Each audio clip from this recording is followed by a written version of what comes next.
It is the real reason why we are behind our neighbors in these ASEAN countries. So, that is already happening in our country. There will be a time that no more overseas Filipino workers to come. They can be accommodated in our country because of the eradication of corruption. Can you imagine if there is no corruption? We are saving 700 billion pesos yearly. That is really the reality. Adding the criminality, adding the other menace of our government with his drug addiction to our countrymen. But now, I am telling you, it is near the coming of victorious for our government, for us to regain its previous, because previously the Philippines is on top of the ASEAN countries.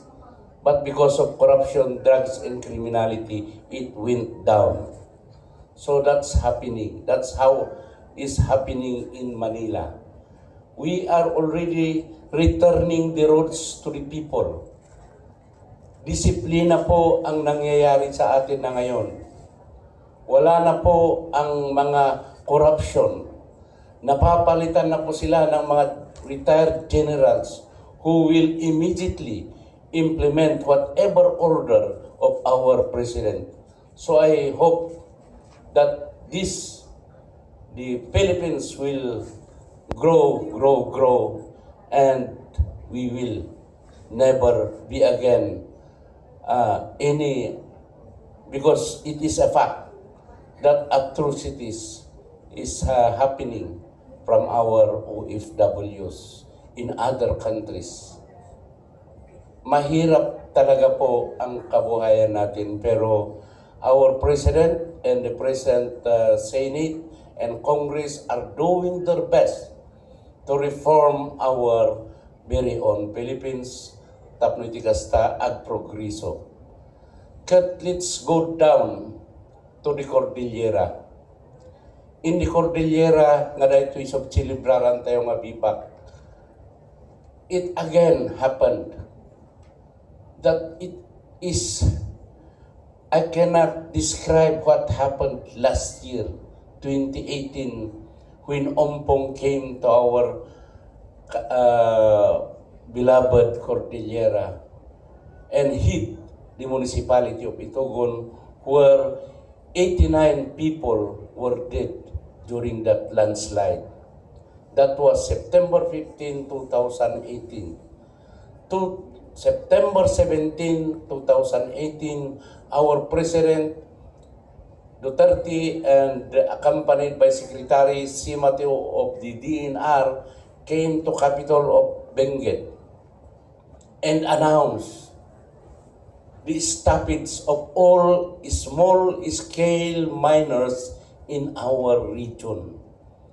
That is very sad announcement, because they believe that the landslide that happened in Ukab, 070 Ukab, Itogon, Benguet, was caused by small-scale mining. But it did not.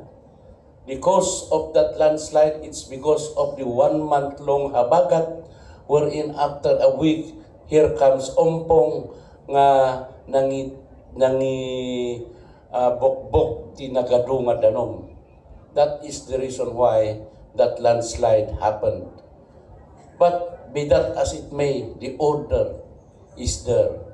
So, as if martial law was declared in our municipality of Itogon, when people are being arrested, their properties are being confiscated, it is because of the order that they should be arrested, all those illegal miners. So parents came to my office crying, how can I send my child to the school? ibagbaga na adutin nagproblema.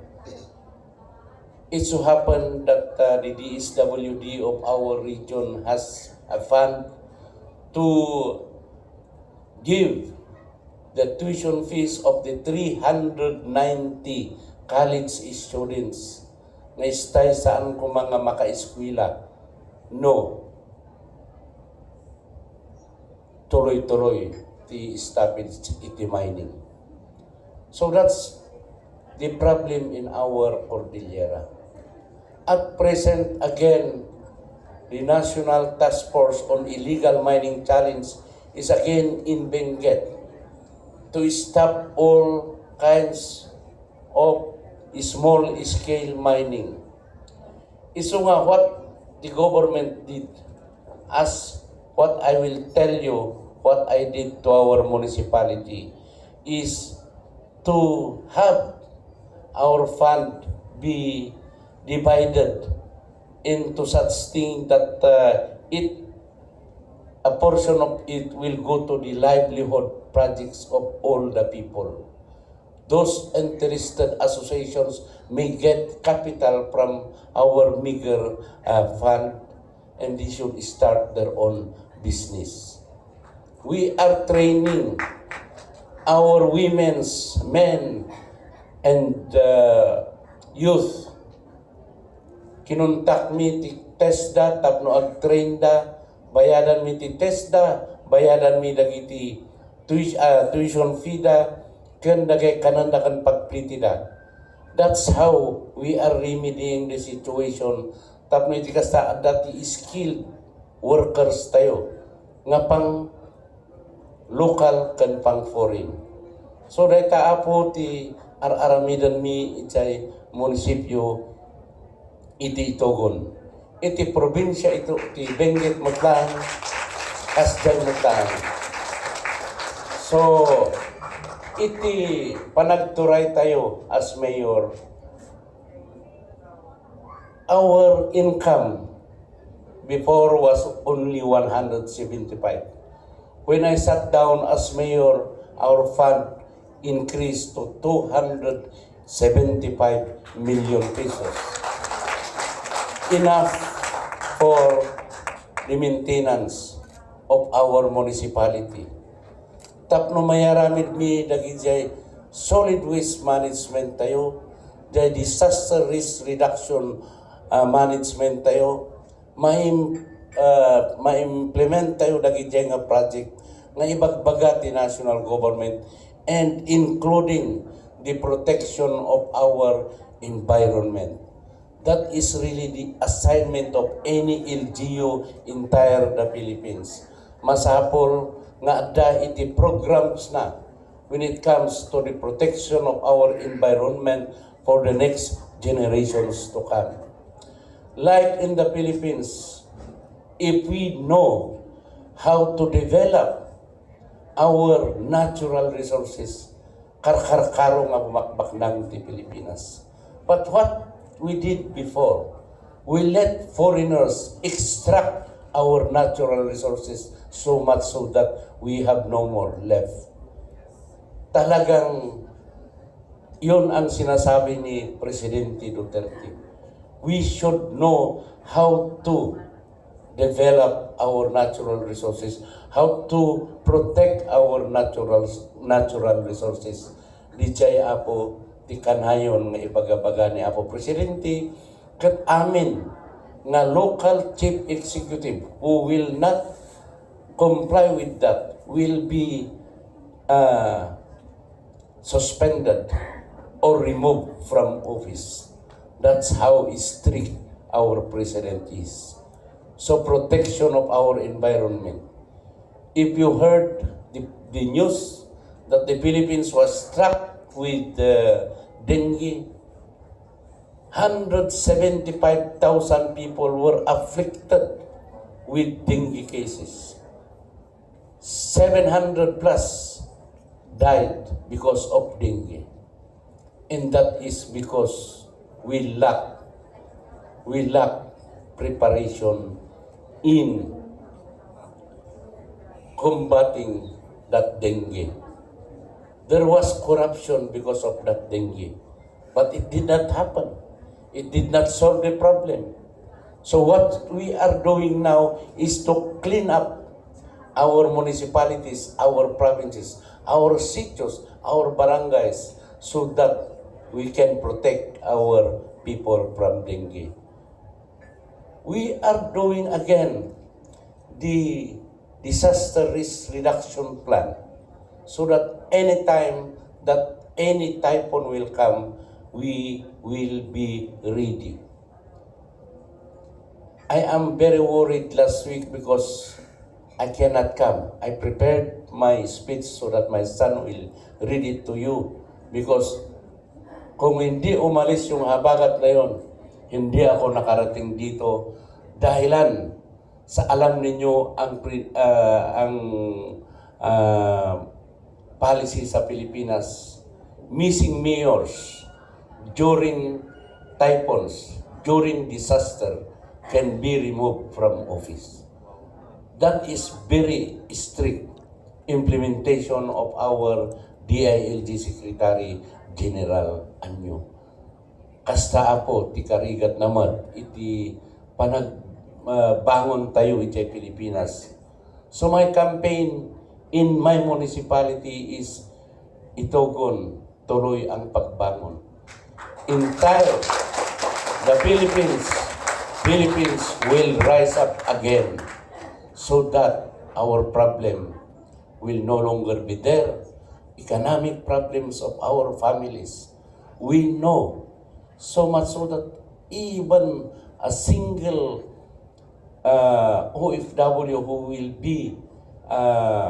who will suffer any atrocities in the foreign land, we will condemn that to the strongest words that we can.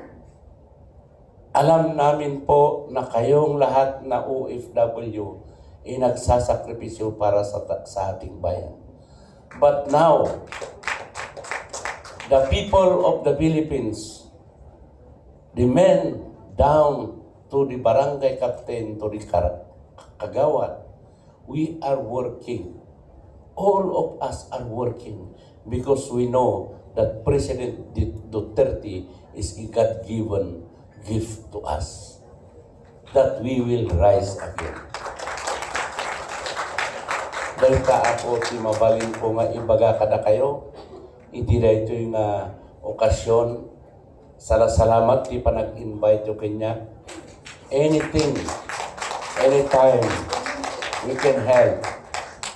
At least, for me as now the mayors, the president of the League of Mayors of Benguet, I can represent lahat po ng mga nagko-complain ay may direct contact po ako kay Secretary ng Dole na si Apo Bebot.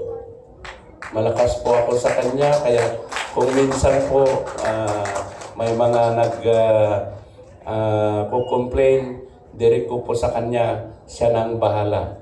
So, wala na po akong masasabi.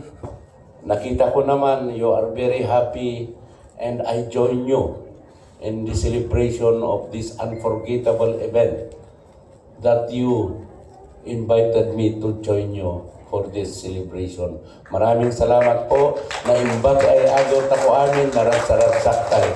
Agaw tako amin. Salamat. Salamat, Mayor.